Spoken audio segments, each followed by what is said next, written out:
course, you're still watching East Central, your one-stop to everything entertainment. Now, I promised you a big conversation. We're about to get into it. Now, with music being a major contributor to the creative economy here in Nigeria and around the world, and of course then the success of Afrobeats over the years, we've seen more and more talents move to Lagos in search of this big break, many hitting the jackpot and leaving behind their home.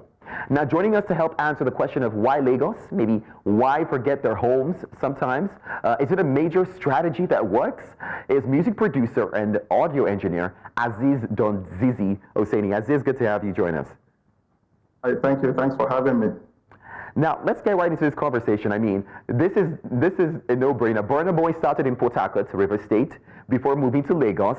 And I could call a long list from Fino, who does incredible work, to Flavor, who is also an exceptional musician, who started both of them in Enugu, then moved to Lagos.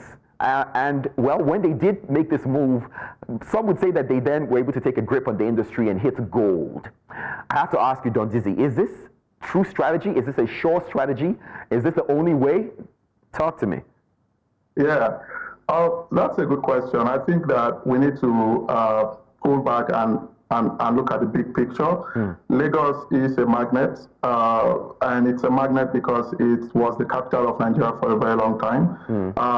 Till now, Lagos is the most commercial city in Nigeria. It's also the hub of entertainment. I would argue for the whole of Africa, Lagos is the hub of entertainment. And so if I were an artist in Yobe State, Damaturu, for instance, and I wanted to make it big, there's no other place that I would think of going to except Lagos.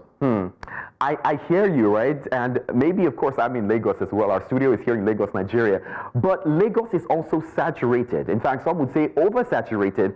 I mean, it seems like everyone is talented. Everyone is in the same pool, you know. Would it still be the best strategy in this time, considering that there's social media, there's a lot of more platforms to put out your music?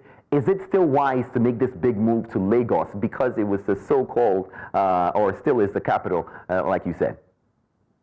Yeah, absolutely. I still think it's a great strategy. I could give you a few reasons. One of the main reasons is financial incentives. Okay, so when an artist is in a smaller city in Nigeria, there's less chance that they will be able to hit their financial goals. Firstly, you don't even have a lot of record labels in many of those cities. The big record labels are in Lagos. All the big shows where an artist can make money happen in Lagos. If you even talk about opportunities to network, to meet other artists who could potentially help you blow, you find that in Lagos. And I also need to mention security because Lagos is still one of the safest places in Nigeria today. As you know, you can hardly go by roads to many parts of Nigeria. So if I were an artist from maybe Benue State, and I would definitely consider some of the issues around security happening in Benue State when I'm, thinking about my future as a musician. I like this. So you're saying Lagos majorly because of support, financial support, number one, and safety, number two.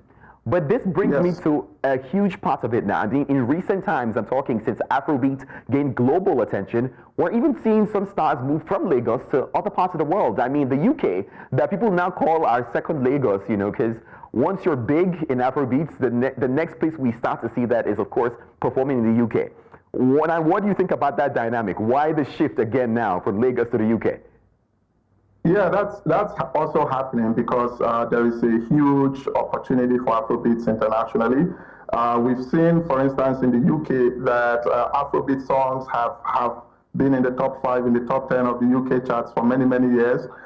We've also seen sort of a fusion between other UK genres like, grime music, drill music, all these different genres are actually trying to make a headway into Afrobeat. So everyone wants to go where the gold is. Everyone wants to tap into that gold. And I think that's a major reason for that happening. But that being said, I think that the heartbeat of Afrobeats, the heartbeat of Nigerian music will continue to be Lagos for a very long time to come. Fantastic. I mean, I must ask you this because the truth is, while you did talk about, people moving, I guess a major fear is also, are they forgetting their home? I mean, you could explore to benefit the music, to get the connection, to be bigger than you are. But then, would you say Burna Boy might have forgotten, his people back in Port Harcourt, especially the stars who are just like him, who, of course, are looking for the chance to blow the way he blew? He could make it easier. Some would say, of course, those who started in other parts as well. I mean, Techno, for instance, or Davido, or even Asha. Would you say that they're committed, or they should be committed towards creating something sustainable, establishing something, for those in their home where they've left?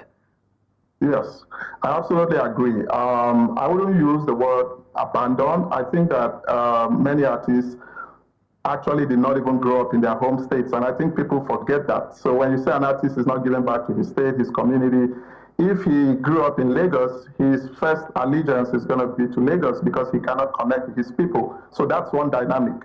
The other dynamic for those artists who actually, grew up in their places is that they do connect. They just don't talk about it.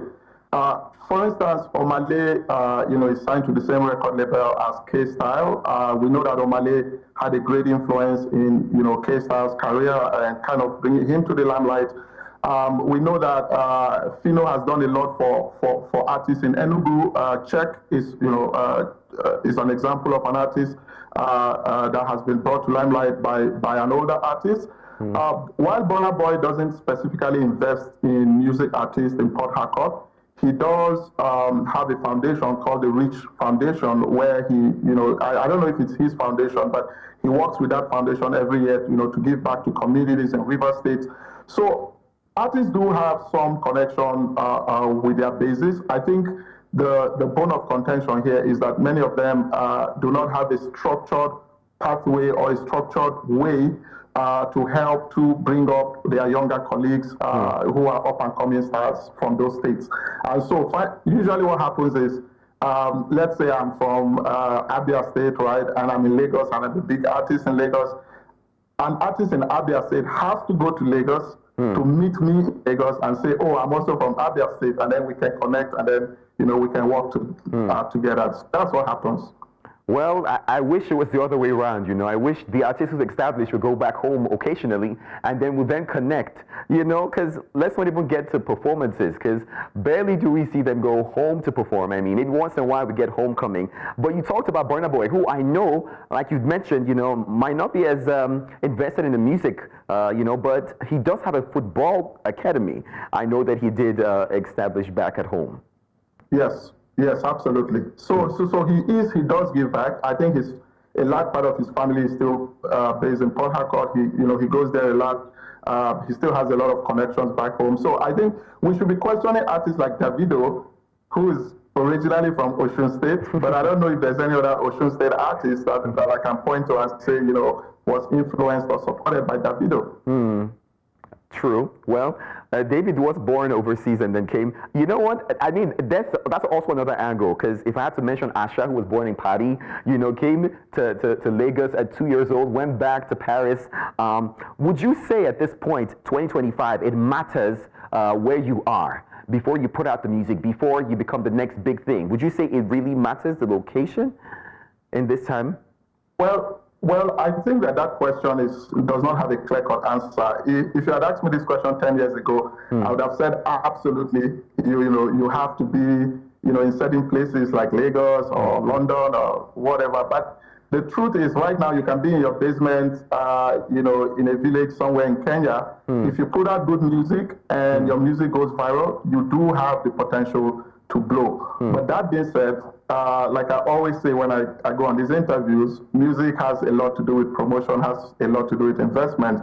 And so, that's a very rare occurrence. It's like 1 in a million that you will be, So I guess people are looking at probability. How can I increase my probability of becoming successful? And so then location matters. Because if I go to Lagos and I'm attending all the events in Lagos, GTB, Fashion Week, Lagos Social Media Week and things like that, I'm going to lounges, I might run into an artist and I might get that network that might take me to the next level. So I think that location does matter when you think about it in terms of increasing your chances, but it doesn't mean that you absolutely have to be in certain places to be successful musically. You know, I feel it would not be fair if we don't touch on the international scene a little bit on this conversation. Drake, for instance, who of course we all know is a platinum selling artist, he did establish OVO, October's very own, his own label in Canada. Of course, he's Canadian, even though most people would say largely he's been based in the U.S. and has done incredible work in the U.S. over the many years. Rihanna, for instance, I know that maybe that's not a record label, but she does have a monument in Barbados where she's from, a street named after her. I'm thinking about this. Does everyone have the ability, to push a label, a foundation that could support? Because while there are the expectations, we see people, just last week we did hear about Ashake, who started, his Giron Republic. Every young star now is leaving labels to start their own. Should we be expecting that this is now to support the younger ones or to make it easier for themselves first? I think the first thing is that by nature, human beings are selfish. So the number one reason why people establish record labels is not to invest or to give back to young artists. It's primarily to help themselves and, to kind of push their own brand, push their own success. But I think that it's a win-win for everyone because, when you have more labels, then you have more opportunities for young artists, to get signed up. But one thing I will also say is that when you have a lot of record labels, the chances of record labels being successful is very slim. I guarantee you that in Nigeria, you probably have like 1 million record labels registered if you go to the database, but I'm sure you probably can count up to 10 that are successful. So establishing a record label is not a formula for success. It's going to be a lot of work, a lot of overhead costs, a lot of stress and investment, and you might not get even a single profit back from your investment. You know what? Music producer, audio engineer Aziz Donzizi Hussaini, thank you again for your time. We wish we had more time to break this down, but I do think we've had a lot to learn from this conversation. Thank you again. Thank you.